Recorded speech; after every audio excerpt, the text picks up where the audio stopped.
Hi everybody, Driving with Dane here, coming to you with a very cool video on the 2025 Lincoln Navigator. This is a reserve for 25. They have dropped the Premier, the standard trim level, so now there's only the reserve and the black label.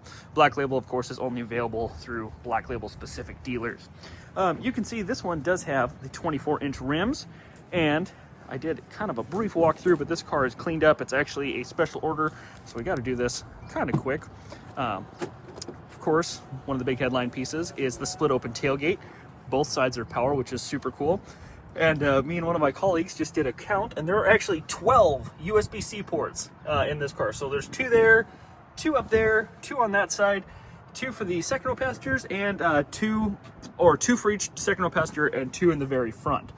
Some other cool things, we've got some lights up here that can be turned on or off. And then, of course, we have power seats back here, just like in the previous Navigator. The new addition, though, have these little hooks for like grocery bags or purses or whatever else you might need. It's actually some in the back of those second row seats you can see as well. Let's see here. Push this button and this closes. There's also a button you'll see right there that you can use to fold the lift gate and you open just the top piece. Now, I do want to show something in the second row. Power, heated, ventilated, and massage second row seats. This button right here, this round one in the middle, turns the massage function on, which is pretty cool. And then something kind of hidden that we found. So if you go in the center console of the second row, you actually have this little button that opens, and then you have this huge little storage area. Very tucked away, very hidden. You also have cup holders right here, and you have a 110 plug-in right there. The second row passengers can also control the sunshade with these buttons up here, and they have more cup holders right there. I say overall, of course, very nice. This little touchscreen here is for things like climate and radio control. Gigantic sunroof, of course. Tons of headroom in the third room. Third seat's folded down right now, of course, for all the accessories and everything. But the heated, ventilated, massaging, and power second row seats is super cool. These can actually be controlled from the front display, which is pretty cool. And then, as I had mentioned in my initial reaction video, these are the 24-inch solid aluminum wheels, which, as you can see, are absolutely gigantic. We're going to go ahead and hop in the front here. I know this is a little bit shorter, but like I said, this is a special order, so I got to make it quick. So, of course, the other big showpiece here, the giant 48-inch display here, which looks a little bit smaller than the Navigator, mostly due to the fact that the Navigator is quite a bit bigger than the Nautilus is. But some other things you'll recognize: the squared off steering wheel and the Blue Cruise monitor, just like in the Nautilus. And you'll also recognize these little control pads if you've seen anything about the Lincoln Nautilus as well. Slightly redesigned mirrors, still have your blind spot monitoring, those kinds of things. This is all revamped a little bit as well. The big thing I like with the new Navigator, look, it is incredibly clean. The seat adjustment has been moved down to the side here instead of up on the door panel. And there just is so many less buttons. There's just so few less, especially on the steering wheel. The steering wheel used to have a lot going on, and now it has so much less. So, go ahead and start this up. 3.5 liter twin turbo V6, 10-speed automatic. Powertrain remains mostly unchanged from 24, but pretty much everything else has gotten a huge update. So you can see, just like on the Nautilus, you have kind of your vehicle display, fuel, and speedometer right in front of you, where it's stuff you need all the time. Your map in the middle, and then your customizable screens over there.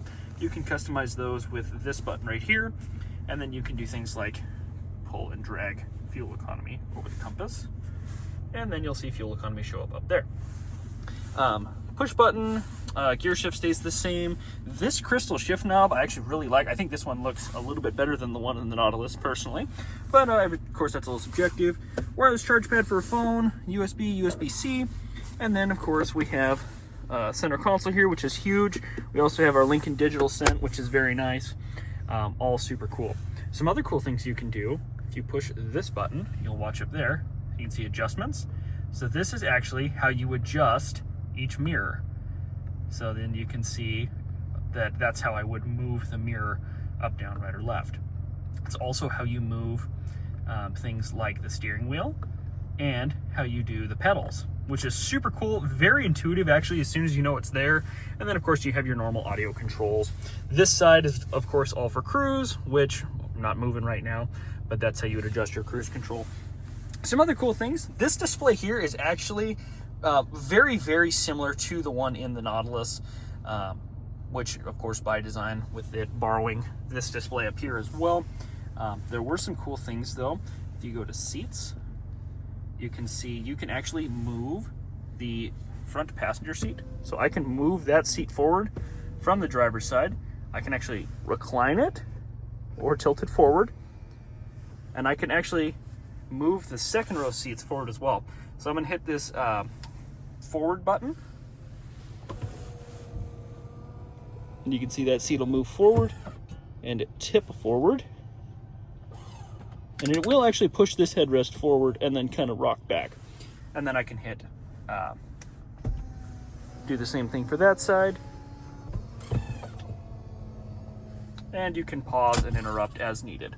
But basically makes it so that you can get to your third row and make that easy to access from the driver's seat, which is super cool. I was a big fan of that. You also have things like massage function controls in here.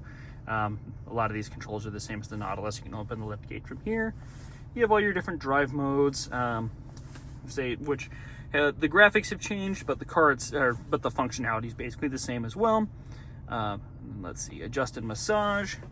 So this is similar as, again, you can turn the massage function on or off, driver or passenger. I believe the second row passengers may need to control themselves, but I think that's pretty cool. Let's see what else. We have Pro Trailer Backup Assist with the tow package here. We've got some manual gear selection, and then things like your auto start stop on and off. This is a nice kind of wood grain material. I kind of like that it's this as opposed to a piano black. I think that just stays a little bit cleaner. But overall, I would say huge upgrade. I think the climate controls and things are also, once again, the same as the Nautilus. So you can adjust airflow, pull it up or down with these little bars here. And that actually moves the vents, as you can see, without you physically grabbing them and adjusting them. I would say that kind of is the long and short of it on the new Navigator. I would say, of course, I wanted to get a quick video out on this, but again, got to keep it short. So let me know what you guys think. Let me know if you like the new Navigator and how you would spec it out. We'll look forward to speaking with you soon. Like and subscribe if you enjoyed. Keep driving with Dane. Thanks for your time.